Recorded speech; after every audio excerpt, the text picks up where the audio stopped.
Hello बच्चों, तो कैसे हो? आई होप आप बहुत अच्छे होंगे और खरगोश की तरह उछलते कूदते होंगे। तो आज की क्लास की शुरुआत करेंगे। उससे पहले कल की क्लास में हमने क्या पढ़ा था उसका थोड़ा बहुत रिवीजन कर ले हुए। तो कल की क्लास में हमने पढ़ा था, हमने एक तो एग्जाम्पल पढ़ा था 5 और एक्सरसाइज 3.1 के अंदर प्रवेश हो गए थे। उसका पहला क्वेश्चन कर लिया था और दूसरा क्वेश्चन कर लिया था। लेकिन आज हम करेंगे एक्सरसाइज 3.1 का तीसरा क्वेश्चन। और तीसरा क्वेश्चन क्या है? A wheel makes 360 revolutions in 1 minute. Through how many radians does it turn in 1 second? Hindi में यदि पढ़े तो क्या होगा कि एक पहिया 1 मिनट में 360 परिक्रमण करता है। ये जो लिखा है ना रेवोल्यूशन, इसका मतलब होता है परिक्रमण, और व्हील का मतलब होता है पहिया। आपने गाड़ी वाला पहिया देखा ही होगा जिसको हम हमारी भाषा में टायर कहते हैं। तो 1 सेकंड में कितने रेडियन माप का कोण बनाएगा? जब है ना ये 1 मिनट में 360 परिक्रमण कर लेता है, 360 बार वो 1 मिनट में घूम जाता है। तो आपको ये बताना है कि 1 सेकंड में वो कितनी बार घूमेगा, और जब वो कितनी बार घूमेगा तो वहां पर कितना एंगल बन जाएगा, और वो भी एंगल आपको रेडियन के अंदर बताना है। तो आपको पता है कि सबसे पहले हम हल लिखेंगे और उसके बाद में सॉल्यूशन लिखेंगे। और आपको पता है कि 1 मिनट के अंदर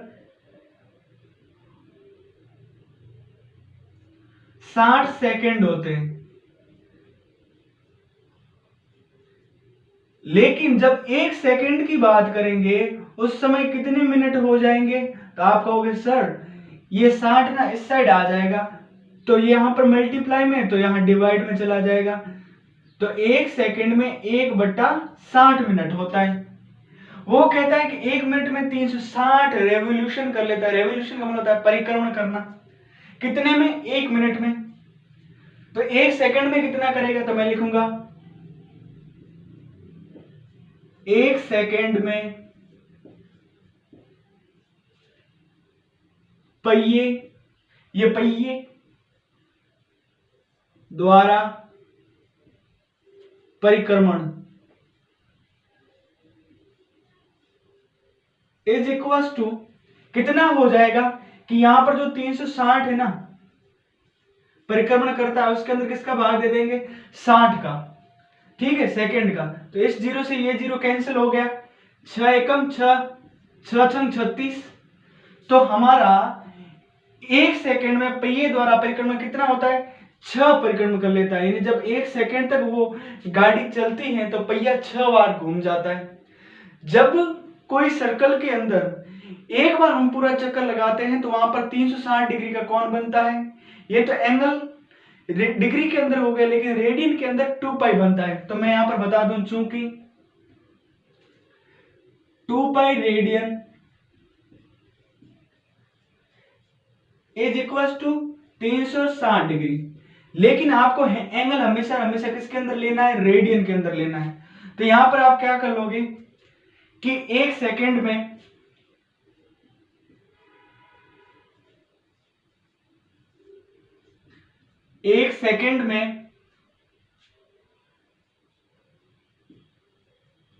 पहिए द्वारा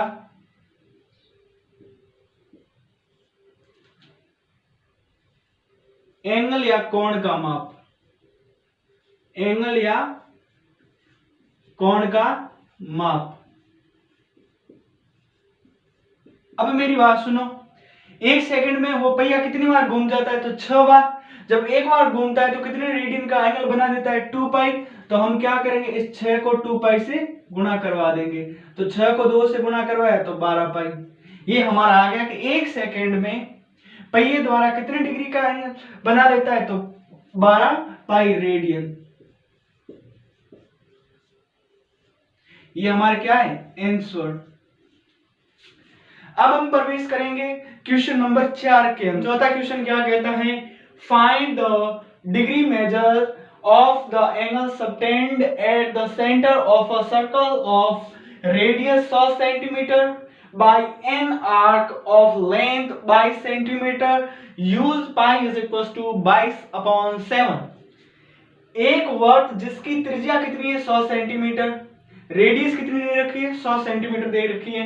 लेकिन 22 सेंटीमीटर आपको क्या दे रखा है, चाप यानी आर्क दे रखा है।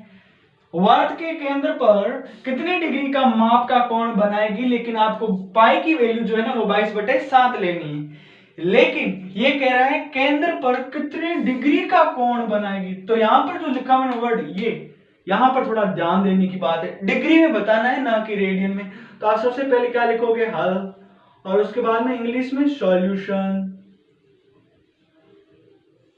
ठीक है, पहले हम क्या करेंगे, एक अच्छा सा चित्र बना देंगे। ये हमारा क्या है, सर्कल है। ये सर्कल का सेंटर है। सेंटर उसने क्या कहा कि त्रिज्या कितनी है, 100 सेंटीमीटर की। तो मैंने ये रेडियस ले ली 100 सेंटीमीटर की। ठीक है, और सेंटर का नाम मैंने ओ दे दिया। और उसके बाद में उसने क्या कहा कि 22 सेंटीमीटर लंबाई का क्या काटता है, ये चाप काटता है। तो 22 यहां से लेके कुछ यहां तक मैं 22 सेंटीमीटर का एक चाप काट लूं। ठीक है, यहां तक मैं ले लूं। ये हमारा क्या है, चाप, जिसको इंग्लिश में आर्क कहा जाता है। तो मैं क्या करूंगा, इसको मैं यहां से मिला दूंगा।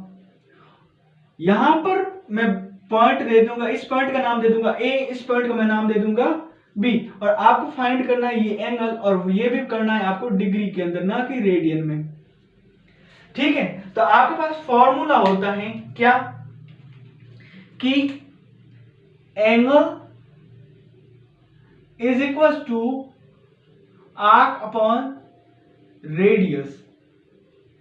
आपको फाइंड क्या करना है, एंगल करना है। तो आप क्या करोगे, इज इक्वल टू आर्क की वैल्यू कितनी दे रखी है, 22 सेंटीमीटर, ये 22, अपॉन रेडियस कितनी दे रखी है, 100। तो ये हो गया 100। ये 22 के अंदर 2 का भाग 11 बार, और यहां पर कितनी बार चला गया, 50 बार।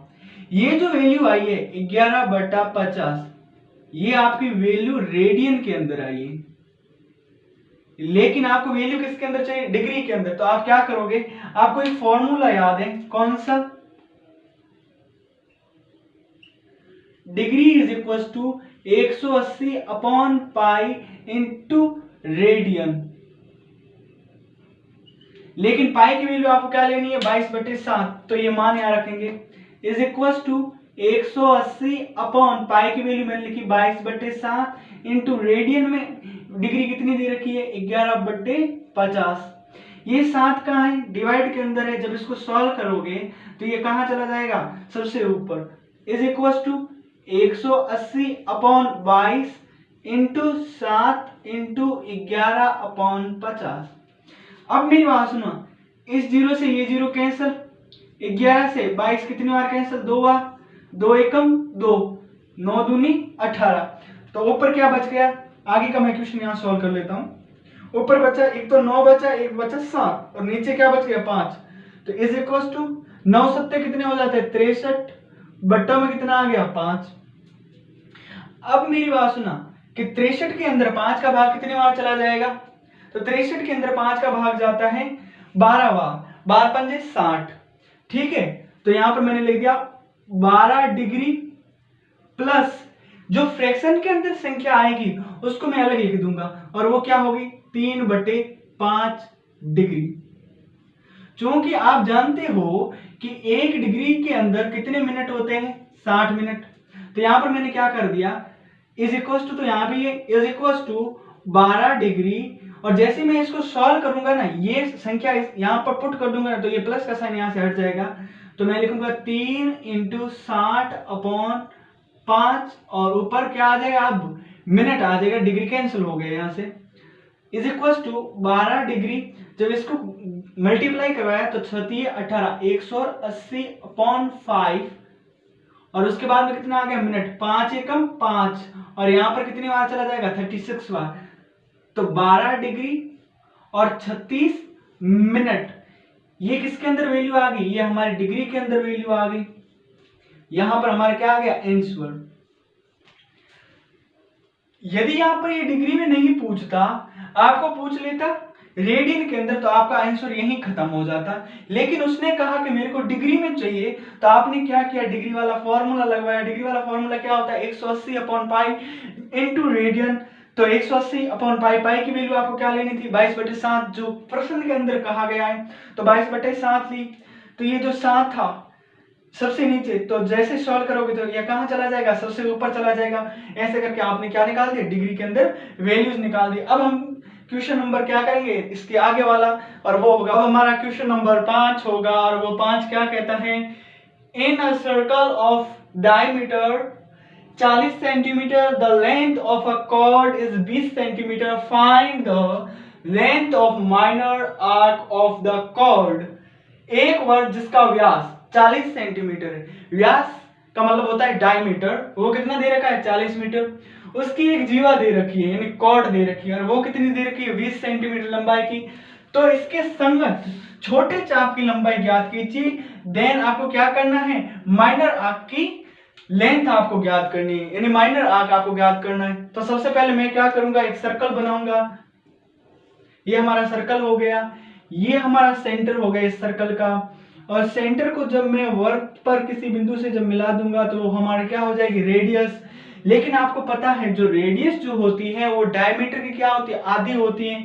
तो यहाँ पर डायमीटर कितना दे रखा है 40 सेंटीमीटर, तो रेडियस कितनी हो जाएगी, तो रेडियस हमारी हो जाएगी 20 सेंटीमीटर की। कितनी हो जाएगी 20 सेंटीमीटर। तो ये रेडियस हो गई 20 सेंटीमीटर की। फिर वो क्या कहता है, आपको एक कोड दे रखी है, जीवा दे रखी, कितने 20 सेंटीमीटर की। तो मैंने कुछ इस प्रकार से ये 20 सेंटीमीटर की मैंने क्या बना दी जीवा, और वो भी कितने की है 20 सेंटीमीटर की। फिर वो कहता है जब मैंने ये जीवा बना दी तो बताओ ये माइनर आर्क क्या है। माइनर आर्क का मतलब होता है ये वाला, यानी यहां से लगा के यहां तक की दूरी बतानी है आपको, यहां से लेके और यहां तक की दूरी, इसको क्या बोल देंगे माइनर आर्क। ठीक है, तो आप रचना के अंदर क्या करोगे कि इस सेंटर O को कहां से मिलाओगे, इस पॉइंट से। जैसे इस पॉइंट से मिलाया तो ये भी क्या हो गई रेडियस हो गई। और ये आपको क्या दिख रहा है, एक है ना त्रिभुज दिख रहा है कि नहीं दिख रहा है, एक ट्रायंगल दिख रहा है, और वो ट्रायंगल कौन सा है, ये है इक्विलैटरल ट्रायंगल यानी समबाहु त्रिभुज, क्योंकि यहाँ पर तीनों भुजाएं आपस में क्या है बराबर है। जब तीनों भुजाएं बराबर है तो इनके तीनों सम्मुख कोण भी आपस में क्या होंगे बराबर होंगे, और वो कितने कितने डिग्री के होंगे, तो आप कहोगे सर 60 डिग्री के होंगे। तो ये भी 60 डिग्री का, ये भी 60 डिग्री का, और ये भी 60 डिग्री का। तो आपको क्या करनी है माइनर आर्क निकालना है। तो आपके पास फॉर्मूला होता है angle is equal to arc upon radius. तो एंगल आपके पास है, रेडियस आपके पास है, आर्क निकल जाएगी। लेकिन यहाँ पर जो एंगल दे रखा है वो डिग्री के अंदर है, आपको किसके अंदर चेंज करना होगा, रेडियन के अंदर चेंज करना होगा। तो सबसे पहले आप क्या करोगे, फॉर्मूला लिखोगे कौन सा, angle is equal to arc upon radius. ठीक है, लेकिन यहां पर क्या है कि एंगल किसके अंदर दे रखा है, डिग्री के अंदर, किसके अंदर चेंज करना होगा, रेडियन के अंदर। तो आपको फॉर्मूला याद है, radian is equal to pi upon 180 multiply में डिग्री।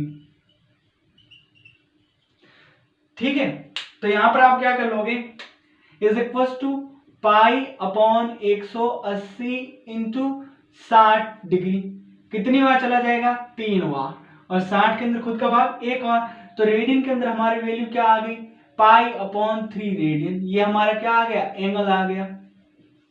अब ये मान कहां रख देंगे, इस फॉर्मूले के अंदर जैसे रखा, तो मैंने लिखा pi upon 3 is equal to arc आपको निकालना है, तो मैंने लिख दिया आर्क अपॉन रेडियस कितनी दे रखी है, तो रेडियस है 20 सेंटीमीटर। क्यों, क्योंकि आपको पता है कि चूंकि मैं यहां पर लिख देता हूं, जो रेडियस जो होती है ना वो इज इक्वल टू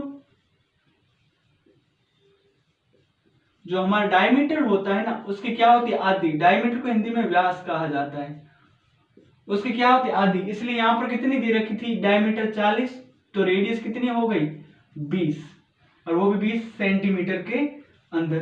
अब मेरी बात सुनो, यहाँ पर पाई की कोई बात नहीं कही गई है, ना तो पाई की 22/7 वैल्यू लेने के लिए कहा गया है, ना ही 3.14 वैल्यू लेने के लिए कहा गया है। तो आप क्या करोगे, यहाँ से रेसिप्रोकल करवा के सीधा उत्तर निकाल दोगे।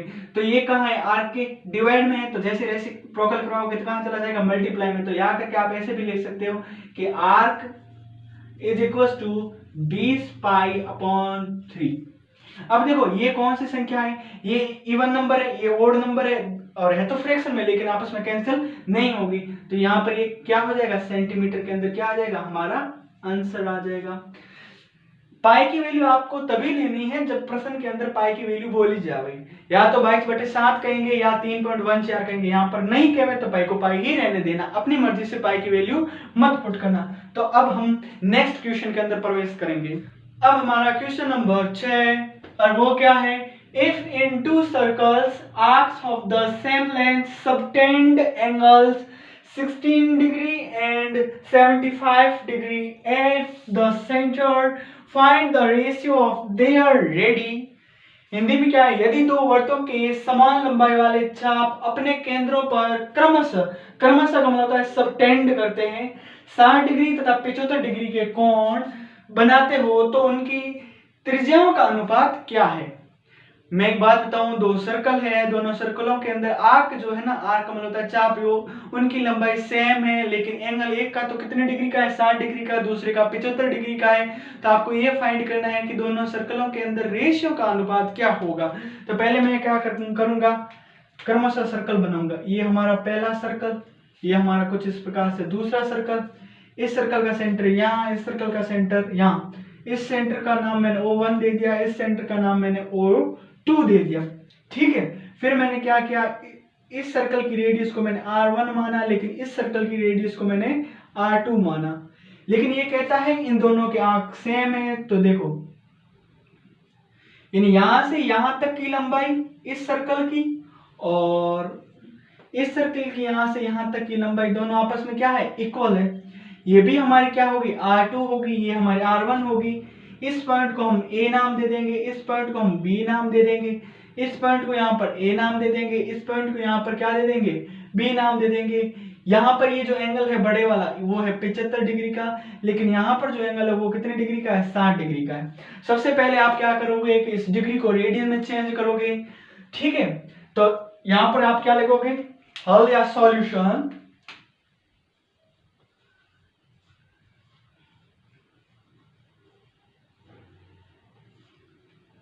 आपने क्या किया, माना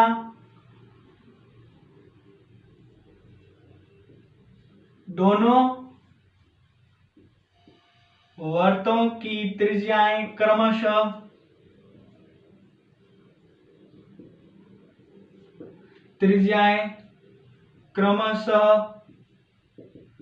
R1 व R2 हैं। अब है ना, पहले हम सर्कल की बात करेंगे, उसके बाद सेकंड सर्कल की बात करेंगे। तो यहाँ पर कौन सा फॉर्मूला लगेगा, यहाँ पर फॉर्मूला लगेगा जिसके अंदर एंगल भी आ जाए, रेडियस भी आ जाए और आर्क भी आ जाए। तो आप कहोगे angle is equal to arc upon radius. लेकिन यहाँ पर जो एंगल है वो डिग्री के अंदर दे रखा है, तो आपको किसके अंदर चेंज करना होगा, रेडियन के अंदर। तो आपको पहले रेडियन वाला फॉर्मूला लगाना पड़ेगा, और वो रेडियन वाला फॉर्मूला क्या है, radian is equal to pi upon 180 multiply में डिग्री, ठीक है। तो यहां पर हम क्या करेंगे, पाई अपॉन 180 मल्टीप्लाई में 60 डिग्री, 60 का भाग खुद में एक बार और 180 में 3 बार, तो is equal to pi upon 3 radian. ये हमारा एंगल किसके अंदर आ गया, रेडियन के अंदर। जैसे रेडियन के अंदर आया तब इस फॉर्मूले के अंदर ये क्या कर देंगे, पुट कर देंगे। तो एंगल की जगह क्या लिख देंगे, pi upon 3 is equal to arc upon, हमने ना रेडियस पहले वाले सर्कल की क्या मानी थी, R1, तो मैंने लिख दिया R1। आपको क्या करना है, R1 की वैल्यूज निकालनी है, बाकी वाले को क्या करेंगे, उस साइड भेज देंगे, R1 को इस साइड भेज देंगे। तो ये डिवाइड में रेसिप्रोकल करोगे तो मल्टीप्लाई में जाएगा, और मल्टीप्लाई वाला डिवाइड में चला जाएगा। तो जैसे रेसिप्रोकल किया तो क्या आ गया, R1 is equal to arc, तो यहाँ पर पहले से ही था, ये डिवाइड में कहाँ चला गया, मल्टीप्लाई में, अपॉन ये मल्टीप्लाई वाला कहाँ चला गया, डिवाइड के अंदर। इसको हम दे देंगे समीकरण नंबर 1। पुनः इसी प्रकार से हम क्या करेंगे, इस सर्कल के अंदर जाएंगे और इस सर्कल के अंदर जाएंगे, तो उससे पहले हम फॉर्मूला लगवाएंगे, ये कौन सा, यहां पर मैं लिख दूं, angle is equal to arc upon radius, लेकिन आपको जो ये एंगल है वो डिग्री के अंदर दे रखा है, यहाँ पर डिग्री वाला नहीं लगवा सकते, यहाँ पर रेडियन के अंदर चेंज करना होगा। तो फॉर्मूला होता है radian is equal to pi upon 180 degree, बीच में मल्टीप्लाई होता है, then is equal to pi upon 180 multiply में 75 डिग्री। यहां पर 5 का भाग 36 बार चला जाएगा, लेकिन यहां पर 15 बार चला जाएगा। यहां पर 3 का भाग 5 बार चला जाएगा, लेकिन यहां पर कितनी बार चला जाएगा? 12 बार। तो यहां पर वैल्यूज क्या आ गई सॉल्व करने से? 5 पाई अपॉन कितना आ गया? 12 रेडियन। ये हमारा एंगल के अंदर आ गया, यानी ये एंगल जो है रेडियन के अंदर आ गया। तो ये मान कहां रखेंगे? इसके अंदर। तो मैंने लिखा एंगल की जगह 5 pi upon 12 is equal to arc. मैंने आर्क क्यों लिखा? क्योंकि प्रश्न के अंदर दे रखा है चाप, समान लंबाई वाले चाप, ठीक है ना। यहाँ पर आर्क क्या है? सेम है। यहाँ पर लिखा हुआ arcs of the same length subtend angle, ठीक है। अपॉन रेडियस हमारी क्या है? R2। देन रेसिप्रोकल करवाएंगे तो क्या हो जाएगा? R2 is equal to arc multiply, ये डिवाइड में था तो कहां चला जाएगा? रेसिप्रोकल करवाने से मल्टीप्लाई में, और मल्टीप्लाई वाला जाएगा डिवाइड के अंदर। ये हमारा समीकरण नंबर 2 हो गया। इसके आगे हम यहां कर लेंगे, लेकिन हम क्या करेंगे? आपको रेशियो बताना है, पहले वाले सर्कल की रेडियस का दूसरे वाले सर्कल की रेडियस के साथ। तो आप क्या करोगे? समीकरण नंबर 1 के अंदर समीकरण नंबर 2 का भाग दे दोगे। समीकरण नंबर 1 के अंदर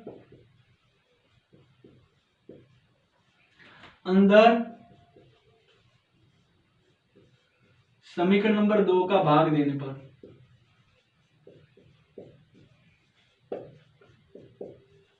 जैसे ही दिया तो समीकरण 1 नंबर क्या कहता है? R1 is equal to, R1 की वैल्यू क्या दे रखी है? आर्क मल्टीप्लाई में 3 upon pi, arc multiply 3 upon pi. लेकिन वो क्या करता है? डिवाइड, क्योंकि समीकरण नंबर 2 का क्या देना है? भाग। तो यहां पर भी डिवाइड का साइन लगेगा, यहां पर भी डिवाइड का साइन लगेगा। R2 की वैल्यू क्या दे रखी है? आर्क मल्टीप्लाई में 12 अपॉन 5 पाई, ठीक है। जब इसको आप सॉल्व करोगे तो क्या हो जाएगा? R1 upon R2 is equal to, ये ऊपर वाला तो ऐसे ही रहेगा, लेकिन इसको जैसे ही चेंज करोगे तो डिवाइड वाला कहां चला जाएगा? मल्टीप्लाई में। यानी ये कहां था? सबसे नीचे, तो ये जाएगा सबसे ऊपर, और ये ऊपर था, ये दूसरे नंबर पर चला जाएगा। तो मैं ऐसे लिख दूंगा 5 पाई अपॉन आर्क इंटू 12। इस पाई से ये पाई कैंसिल, और इस आर्क से ये आर्क कैंसिल, क्योंकि आर्क दोनों सेम है। 3 एकम 3, 4 3 12। तो क्या बच गया? R1 upon R2 is equal to 5 upon 4। Ratio में बात करें तो R रेशियो R2 5 रेशियो 4। यही हमारा क्या है? आंसर है। रेडियस का रेशियो क्या आ गया? रेडियस का रेशियो आया 5 रेशियो 4। तो मुझे लगता है आपको ये जरूर समझ में आया। तो अब हम नेक्स्ट क्वेश्चन के अंदर प्रवेश करेंगे। अब हमारा क्वेश्चन नंबर 7 होगा, find the angle in radian through which a pendulum swing if its length is 75 centimeter and the tip describes an arc of length। यहां पर एक वर्ड आ गया टिप। टिप का मतलब क्या होता है? सिरा, ठीक है। 75 सेंटीमीटर लंबाई वाले एक दोलायमान कौन क्या था? पेंडुलम दोलक का एक सिरे से दूसरे सिरे तक दोलन करने से जो कोण बनता है उसका माप आपको किसके अंदर बताना है? रेडियन के अंदर बताना है। जबकि उसके नोक द्वारा बनाए गए चाप का मतलब समझते हो? आर्क की लंबाई आपको दे रखी है। पहले के अंदर 10 सेंटीमीटर, दूसरे के अंदर 15 सेंटीमीटर और तीसरे के अंदर 21 सेंटीमीटर। तो हम सबसे पहले किसको सॉल्व करेंगे? इस प्रश्न नंबर 1 को सॉल्व करेंगे। तो ये हमारा एक पॉइंट है, और उस पॉइंट से एक दोलक को कुछ इस प्रकार से दोलायमान करवा रहे हैं। इसकी रेडियस क्या है? इसकी रेडियस 75 सेंटीमीटर। या रेडियस क्या है? इसकी लंबाई क्या है? तो कितनी होगी? 75 सेंटीमीटर। इसका नाम मैंने O दे दिया और इसका नाम मैंने A दे दिया। तो इसने कहा कि ये जो चाप की जो लंबाई है वो कितनी है? 10 सेंटीमीटर। तो ये 10 सेंटीमीटर तक इस साइड आता है, और फिर 10 सेंटीमीटर के बाद वापस पॉइंट ए पर चला जाता है। तो ये पॉइंट हो गया बी। ये ए से बी की जो दूरी है वो कितनी है, 10 सेंटीमीटर की दूरी है। और ये जो ओ से बी की जो दूरी है ये हमारी 75 सेंटीमीटर की है। लेकिन आपको बताना है एंगल, और वो भी किसके अंदर बताना है, रेडियन के अंदर। तो आपके पास फॉर्मूला होता है कि कौन सा, angle is equal to arc upon radian वाला। तो मैं क्या करूंगा, इसको सॉल्व कर रहा हूं 10 सेंटीमीटर वाले को।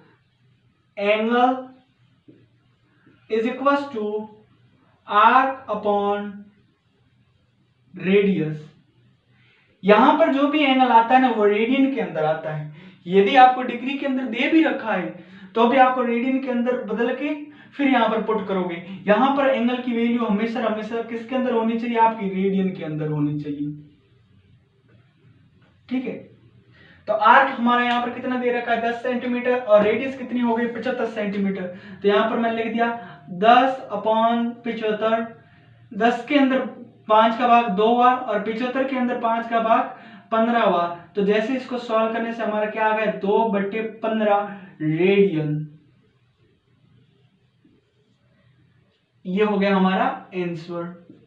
जब 75 सेंटीमीटर वो दो लंबा हो और उसके द्वारा आर्क कितना बनाया जाए, 10 सेंटीमीटर का बनाया जाए, तो यहाँ पर बीच में कितने डिग्री का एंगल बनेगा। तो डिग्री की बात तो नहीं करेंगे लेकिन रेडियन की बात करेंगे, 2/15। लेकिन अब हम बात करेंगे 15 सेंटीमीटर की। तो उस समय हम क्या करेंगे, ये जो 10 सेंटीमीटर है ना इसकी जगह क्या कर लेंगे, 15 सेंटीमीटर। अब की बार वो दोलायमान कितना हो गया, 15 सेंटीमीटर। फॉर्मूला यही लगेगा, कौन सा, angle is equal to arc upon radius. आपको पता है ये एंगल हमेशा हमेशा किसके अंदर आता है, रेडियन के अंदर आएगा। ये केवल और केवल समझाने के लिए, ठीक है ना। तो यहां पर मैंने क्या किया कि आर्क जो है वो अब की बार कितना हो गया, 15 सेंटीमीटर अपॉन रेडियस तो 75 ही है। 15 एकम 15, 15 पंजे 75। तो यहां पर वैल्यू क्या आ गई, 1/5 रेडियन। ये हमारा हो गया आंसर दूसरा। यानी जब 15 सेंटीमीटर की बात की जावे तब, लेकिन अब की बार 15 सेंटीमीटर ना होके आर कितना सेंटीमीटर हो जावे, 21 सेंटीमीटर। तो क्या होगा, तो ये तो हमारा पहला था, यहां पर हमने दूसरा सॉल्व कर दिया और तीसरा सॉल्व हम यहां पर कर लेंगे। तो देखना फॉर्मूला वही लगेगा कि जिसके अंदर एंगल, आर्क और रेडियस तीनों के मध्य रिलेशन बतावे, तो वो कौन सा होता है, angle is equal to arc upon radius. Arc यहां पर आपकी बार कितना आ गया, 21 सेंटीमीटर। लेकिन एक बात याद रखना कि एंगल हमेशा हमेशा किसके अंदर होगा, रेडियन के अंदर होगा, ठीक है ना। तो आर्क हमारा कितना है, 21 सेंटीमीटर का, और रेडियस कितनी है, 75। अब देखो 3 का भाग यहां पर भी जाता है, 3 का भाग यहां पर भी जाता है। 21 के अंदर 3 का भाग 7 बार जाएगा, लेकिन 75 के अंदर 3 का भाग कितनी बार जाएगा, 25 बार। 25 3 75, तो इज इक्वल टू 7/25 रेडियन। ये हमारा क्या हो गया, आंसर। जब हम आर्क 10 सेंटीमीटर लेते हैं तो यहाँ पर रेडियन में एंगल कितना बन जाता है, 2/15। जब 15 सेंटीमीटर का आर्क लेते हैं तब रेडियन के अंदर एंगल बन जाता है 1/5। और जब 21 सेंटीमीटर का जब हम आर्क ले लेते हैं तो उस समय हमारा एंगल कितने रेडियन बन जाता है, 7/25। तो मुझे लगता है आज की क्लास के अंदर तीसरा, चौथा, पांचवा, छठा और सातवां क्वेश्चन आपको अच्छी प्रकार से समझ में आया होगा। यदि आपको आया है तो इस क्लास को लाइक और अपने दोस्तों तक शेयर करना बिल्कुल ही मत भूलना। साथ ही साथ सब्सक्राइब भी करना और बेल आइकन को भी जरूर प्रेस करना। और हमारी अगली मुलाकात इसके आगे की एक्सरसाइज 3.2 के अंदर होगी। तब तक खुश रहना। जय हिंद, वंदे मातरम।